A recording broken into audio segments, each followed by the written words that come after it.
नमस्कार और आपका स्वागत है। आज हम उन मशीनों के दिल की बात करने वाले हैं जो हमारे चारों तरफ हैं, लेकिन जिन पर हमारा ध्यान कभी नहीं जाता। मैं बात कर रहा हूं सिंगल फेज मोटर्स की। जी। ये हमारे पंखों में है, मिक्सर में है, पानी के पंप में, सच कहूं तो हमारे घरों में लगभग हर घूमने वाली चीज के अंदर यही तो धड़क रहे हैं। बिल्कुल। और आज हमारे पास जो स्रोत है ना, वो इन मोटरों की दुनिया को बड़े ही दिलचस्प तरीके से खोलते हैं। हमारा मकसद सिर्फ इन मुश्किल से लगने वाले तकनीकी नामों के जंगल में खो जाना नहीं है, बल्कि ये समझना है कि क्यों एक मिक्सर चालू होते ही इतनी तेज आवाज करता है। हाँ। जबकि छत का पंखा वो बिल्कुल चुपचाप अपनी गति पकड़ लेता है। उनके अंदर ऐसा क्या अलग है? सही सवाल है। तो चलिए इस पहेली को सुलझाते हैं। हमारे स्रोत बताते हैं कि ये सारी मोटरें असल में 3 मुख्य परिवारों में बटी हुई हैं। बिल्कुल। और इन परिवारों को समझने का सबसे अच्छा तरीका है उन्हें 3 किरदारों की तरह देखना। अच्छा। हाँ। पहला है वर्क हॉर्स, यानी वो मेहनती घोड़ा जो हमारे घर का सारा बोझ उठाता है, भरोसेमंद, टिकाऊ। दूसरा है रेसर, जिसे सिर्फ रफ्तार से मतलब है, जो बिजली मिलते ही तूफान मचा देता है। और तीसरा है टाइम कीपर, जो अनुशासन और सटीकता का प्रतीक है, जिसकी हर एक चाल बिल्कुल नपी तुली होती है। हाँ। आज हम इन्हीं तीनों किरदारों की कहानी समझेंगे। वाह, वर्क हॉर्स, रेसर और टाइम कीपर, ये तो काफी दिलचस्प लग रहा है। तो फिर शुरुआत हमारे सबसे भरोसेमंद साथी वर्क हॉर्स से करते हैं, यानी सिंगल फेज इंडक्शन मोटर। मुझे लगता है हमारे ज्यादातर घरेलू उपकरण इसी परिवार के सदस्य हैं, है ना? आपने बिल्कुल सही पकड़ा। पंखे, कूलर, वॉशिंग मशीन, यहाँ तक कि फ्रिज में भी ज्यादातर चीजों में यही मोटर होती है। अच्छा। इसकी वजह सीधी है, ये बहुत भरोसेमंद है, ज्यादा रखरखाव नहीं मांगती और किफायती भी होती हैं। हाँ। लेकिन इस वर्कहॉर्स परिवार के अंदर भी अलग अलग काबिलियत वाले कई सदस्य हैं। एक ही परिवार में अलग अलग विशेषज्ञ? बिल्कुल, जो अलग अलग कामों के लिए बने हैं। ठीक है, तो इस परिवार में पहला सदस्य है स्प्लिट फेज इंडक्शन मोटर। इसमें एक स्टार्टिंग और एक रनिंग वाइंडिंग होती है और इसका स्टार्टिंग टॉर्क मध्यम होता है। हाँ, और ये टॉर्क जो है ना, इसको समझना बड़ा जरूरी है। बिल्कुल। टॉर्क का मतलब है मोटर को शून्य से घुमाने की शुरुआती ताकत।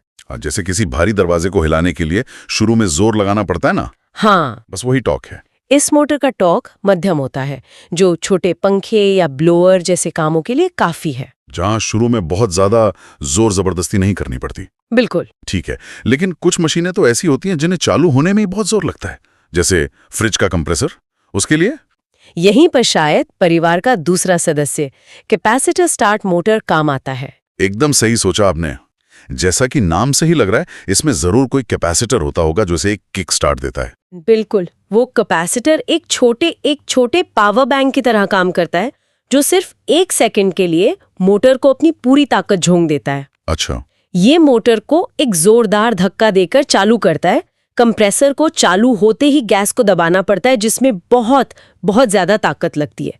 ये मोटर ठीक वही शुरुआती ताकत देती है। एक मिनट, यहाँ मेरा एक सवाल है। पूछिए।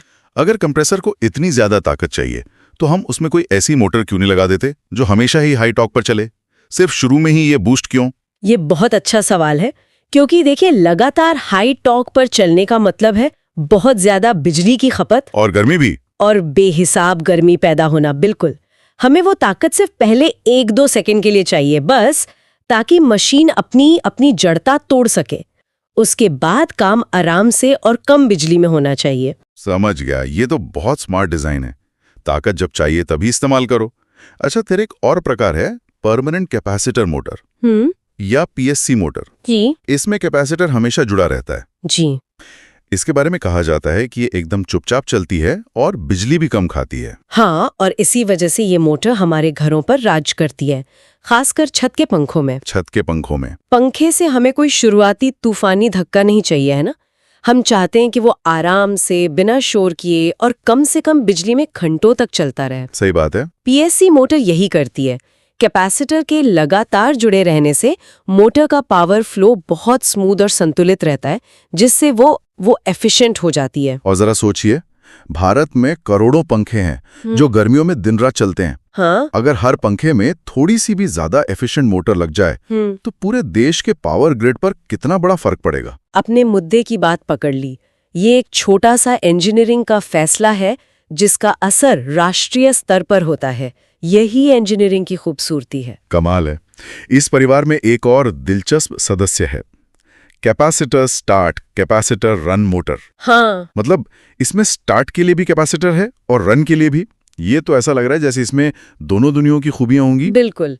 ये इस परिवार का प्रीमियम मॉडल है। प्रीमियम? हाँ, इसमें एक हाई पावर कैपेसिटर सिर्फ शुरुआती किक के लिए होता है और एक लो पावर कैपेसिटर हमेशा जुड़ा रहता है ताकि मोटर स्मूथ और एफिशिएंट चले। अच्छा। ये उन मशीनों में इस्तेमाल होता है जहां परफॉर्मेंस से कोई समझौता नहीं किया जा सकता, जैसे कुछ खास तरह के पंप या एयर कंडीशनर। मतलब बेस्ट ऑफ बोथ वर्ल्ड्स। अब इस वर्कहॉर्स परिवार का आखिरी सदस्य है शेडेड पोल मोटर। इसका स्टार्टिंग टॉर्क बहुत ही कम बताया जाता है। हाँ, बहुत ही कम।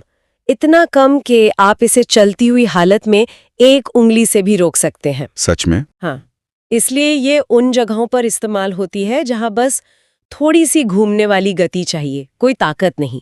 तो ये मेरे बचपन के उस बैटरी वाले खिलौने की मोटर है जिसे मैं हमेशा अपनी उंगली से रोक कर जला देता था। हाँ, बिल्कुल वही। वो बेचारी मोटर ज्यादा जोर बर्दाश्त नहीं कर सकती। ये बहुत ही सरल और सस्ती मोटर होती है। आपको ये छोटे एग्जॉस्ट फैन, हेयर ड्रायर या एक्वेरियम के पानी पंप जैसी जगहों पर मिलेगी। तो ये था हमारा वर्कहॉर्स परिवार, भरोसेमंद, टिकाऊ और हर जरूरत के लिए एक अलग समाधान। लेकिन हर काम सिर्फ भरोसे से नहीं होता, कुछ कामों में तो तूफानी रफ्तार चाहिए। बिल्कुल। जैसे मिक्सर में कुछ ही सेकंड में चटनी पीसना, वहां तो एक रेसर की जरूरत पड़ती है। और यहीं पर हमारा दूसरा परिवार कम्यूटेटर मोटर्स सामने आता है ना? बिल्कुल।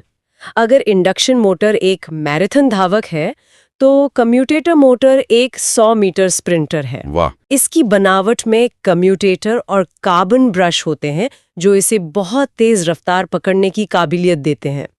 ऐसी रफ्तार जो इंडक्शन मोटरें सोच भी नहीं सकती। और इसका सबसे जाना पहचाना उदाहरण है यूनिवर्सल मोटर। इसका नाम यूनिवर्सल क्यों है और इसकी रफ्तार इतनी ज्यादा क्यों होती है? यूनिवर्सल नाम इसलिए पड़ा क्योंकि ये एसी और डीसी दोनों तरह की बिजली पर चल सकती है। अच्छा, दोनों पर? हाँ, जो इसे बहुत वर्सेटाइल बनाता है। और इसकी हाई स्पीड का राज इसके डिजाइन में है। इसी वजह से ये उन उपकरणों की जान है जहां हमें किसी चीज को बहुत तेजी से काटना, पीसना या मिलाना होता है। अच्छा, तो इसीलिए मिक्सर ग्राइंडर चालू होते ही इतनी तेज कान फाड़ देने वाली आवाज करता है। हाँ हाँ, बिल्कुल। मैं हमेशा सोचता था कि उसमें और पंखे में बस साइज का फर्क है, लेकिन उनके तो दिली मतलब मोटर ही अलग अलग नस्ल के हैं। बिल्कुल, मिक्सर का काम ही रफ्तार से है। जब आप उसमें सूखी हल्दी पीसते हैं तो ब्लेड को हजारों आरपीएम मतलब रेवोल्यूशंस पर मिनट पे घूमना पड़ता है। हजारों आरपीएम पर? हाँ, ताकि उसे पाउडर बनाया जा सके। ये काम सिर्फ एक रेसर यानी यूनिवर्सल मोटर ही कर सकती है। ड्रिल मशीन में भी यही होती है। सही है। अब इसी परिवार में एक और मोटर का जिक्र है जिसका नाम मुझे बहुत अजीब लगा, repulsion start induction run motor. हाँ। ये तो बड़ा कंफ्यूजिंग नाम है। मतलब क्या मोटर चलते चलते अपना कैरेक्टर बदल लेती है? बिल्कुल, ये इंजीनियरिंग का एक बहुत ही चालाक धोखा है। धोखा? सोचिए, एक धावक जो स्प्रिंट के लिए बहुत एक्सप्लोसिवली स्टार्ट करता है लेकिन फिर मैराथन दौड़ने के लिए अपनी गति को स्थिर और एफिशिएंट बना लेता है। ये मोटर ठीक वही करती है। लेकिन ये मुमकिन कैसे है? देखिए, रिपल्शन मोटर का स्टार्टिंग टॉर्क बहुत जबरदस्त होता है, लेकिन वो लगातार चलने में ज्यादा बिजली खाती है। और शोर भी करती होगी? हाँ, और शोर भी करती है। वहीं इंडक्शन मोटर आराम से और चुपचाप चलती है। तो इस हाइब्रिड डिजाइन ने दोनों की खूबियों को मिला दिया। ये एक रिपल्शन मोटर की तरह जोरदार शुरुआत करती है और जैसे ही ये लगभग 75% स्पीड पकड़ लेती है, एक सेंट्रीफ्यूगल स्विच अंदर के कनेक्शंस बदल देता है और वो एक शांत एफिशिएंट इंडक्शन मोटर बन जाती है। बिल्कुल। वाह, ये तो सच में बहुत स्मार्ट डिजाइन है। शुरुआत में पावर और बाद में एफिशिएंसी। ये तो कमाल का इंजीनियरिंग समाधान है। तो ये था हमारा दूसरा परिवार, रेसर, जो अपनी बेमिसाल रफ्तार के लिए जाना जाता है। वर्कहॉर्स की विश्वसनीयता और रेसर की रफ्तार के बाद अब आते हैं हमारे तीसरे और आखिरी किरदार पर, टाइम कीपर जी, यानी सिंगल फेज सिंक्रोनस मोटर। इनके बारे में कहा गया है इनकी चाल घड़ी की सुई जैसी तय रहती है। इसका क्या मतलब है? इसका मतलब है प्रिसिजन, मतलब सटीकता। सिंक्रोनस का मतलब ही है एक ही समय पर होना। ये मोटरें पावर सप्लाई की फ्रीक्वेंसी के साथ आप कह सकते हैं कदम से कदम मिलाकर चलती हैं। कदम से कदम मिलाकर। हाँ, अगर हमारे घरों में सप्लाई 50 हर्ट्ज की है तो इनकी स्पीड एक खास आरपीएम जैसे 3000 आरपीएम पर लॉक हो जाएगी। अब आप इन पर लोड डालें या हटा दें, इनकी स्पीड नहीं बदलेगी। बिल्कुल नहीं। अच्छा, ये उन कामों के लिए है जहां गति का जरा सा भी बदलना बर्दाश्त नहीं किया जा सकता। इसमें पहला प्रकार है हिस्टेरेसिस मोटर।